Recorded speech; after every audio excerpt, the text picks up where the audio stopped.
വടക്കാഞ്ചേരി കോഴ ആരോപണത്തിൽ CPM അന്വേഷണത്തെ നേരിടണമെന്ന് DCC പ്രസിഡന്റ് ജോസഫ് ടാജറ്റ്. CPMന്റെ രാഷ്ട്രീയ ഇടപെടൽ ഇപ്പോഴും സംശയിക്കുന്നു. വിജിലൻസ് ക്വിക്ക് വെരിഫിക്കേഷനിൽ തുടരന്വേഷണത്തിന് സാധ്യത തെളിഞ്ഞത് തങ്ങൾ ഉന്നയിച്ച ആരോപണങ്ങൾ ശരിയെന്ന് തെളിയിക്കുന്നതാണെന്നും ജോസഫ് ടാജറ്റ് പറഞ്ഞു. ഇതിൽ ഞങ്ങൾ പൂർണ്ണമായിട്ട് ഇപ്പോഴും സംശയിക്കുന്നു. CPM അതിൽ വളരെ കർശനമായി തന്നെ രാഷ്ട്രീയമായ ഇടപെടലുകൾ ഉണ്ടാകും. കാരണം അതുകൊണ്ടാണ് CPM സംസ്ഥാന സെക്രട്ടറി ആദ്യമേ തന്നെ പ്രതികരിച്ചത്. ഇവിടെ ക്വിക്ക് വെരിഫിക്കേഷന് ശേഷം തുടർ അന്വേഷണത്തിന് അനുമതി തേടുക എന്ന് തന്നെ പറഞ്ഞാൽ പ്രിമാ ഫാസി അതിൽ വളരെ ഗുരുതരമായ കാര്യങ്ങൾ കണ്ടെത്തി എന്നുള്ളതിന്റെ തെളിവാണ്. നടരാജ് പരശുരാം വാർത്തയുടെ വിവരങ്ങൾ നൽകാൻ അയച്ചിരുന്നു. നടരാജ്, ഈ ക്വിക്ക് വെരിഫിക്കേഷനിലൂടെ തുടരന്വേഷണത്തിനുള്ള സാധ്യതയാണോ ഇപ്പോൾ തെളിയുന്നത്? ഈ വടക്കാഞ്ചേരി ബ്ലോക്ക് പഞ്ചായത്തിൽ ഭരണത്തിന് പണം വാങ്ങി എന്ന തരത്തിലുള്ള ജാഫറിന്റെ വീഡിയോ സന്ദേശം പുറത്തു വന്നത് വലിയ വിവാദമായിരുന്നു.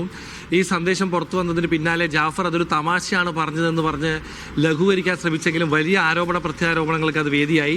CPM പണം നൽകിയാണ് ഇത്തരത്തിൽ ലീഗ് സ്വതന്ത്രനായിരുന്ന ജാഫറെ സ്വന്തം പാളയത്തിൽ എത്തിച്ചതെന്ന ആരോപണമാണ് വന്നത്. ഇത് സംബന്ധിച്ച് അനിലക്കര MLA നൽകിയ പരാതിയിലാണ് ഒരു പ്രാഥമിക പരിശോധന വിജിലൻസ് നടത്തിയത്. അതിനുശേഷമാണ് ഇതിൽ തുടരന്വേഷണത്തിന് സാധ്യതയുണ്ട് എന്ന തരത്തിൽ വിജിലൻസ് ഡയറക്ടർക്ക് റിപ്പോർട്ട് തൃശ്ശൂർ യൂണിറ്റിൽ നിന്നും പോയിരിക്കുന്നത്. പ്രാഥമിക അന്വേഷണം നടത്തേണ്ടി വരുമെന്നാണ് ഇതിൽ പറഞ്ഞിരിക്കുന്നത്. വിവാദ ഓഡിയോ സംഭാഷണത്തിൽ പറഞ്ഞ കാര്യങ്ങളിൽ കൂടുതൽ പരിശോധന വേണം എന്ന് റിപ്പോർട്ടിൽ പറയുന്നുണ്ട്. കൂടുതൽ പരിശോധന വേണമെങ്കിൽ ഫോൺ പിടിച്ചെടുക്കുകയോ ഫോൺ പരിശോധിക്കുകയോ വേണ്ടിവരും. അതുപോലെ തന്നെ ഫോണിൽ ഇത്തരത്തിൽ പറഞ്ഞ സംഭവത്തിന്റെ പിറ്റേ ദിവസം ഇത്തരത്തിൽ വോട്ട് മറിയുകയും LDF സ്ഥാനാർത്ഥി അവിടെ ജയിക്കുകയും ചെയ്ത സാഹചര്യം ഉണ്ടായിട്ടുമുണ്ട്.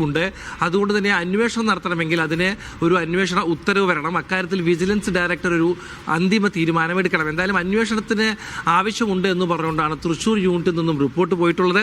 ഇക്കാര്യത്തിൽ വിജിലൻസ് ഡയറക്ടർ എടുക്കുന്നതായിരിക്കും അന്തിമ തീരുമാനം. ആ തീരുമാനം തിരുവനന്തപുരത്ത് നിന്ന് വരേണ്ടതുണ്ട്. എന്തായാലും ജാഫറിന് പണം എത്തിയിട്ടുണ്ടോ എന്ന കാര്യത്തിലും കൂടുതൽ പരിശോധന വേണമെന്ന് ആ റിപ്പോർട്ടിൽ പറയുന്നുണ്ട്. DCC പ്രസിഡന്റ് ഉടൻ തന്നെ പ്രതികരിച്ചു. അദ്ദേഹം പറയുന്നത് തങ്ങളുടെ വാദങ്ങൾ ശരിയാണെന്ന് തെളിയിക്കുന്നതാണ് വിജിലൻസിന്റെ പ്രാഥമിക പരിശോധനയിലെ കണ്ടെത്തൽ എന്നാണ് ജോസഫ് ടാജറ്റ് പറയുന്നത്.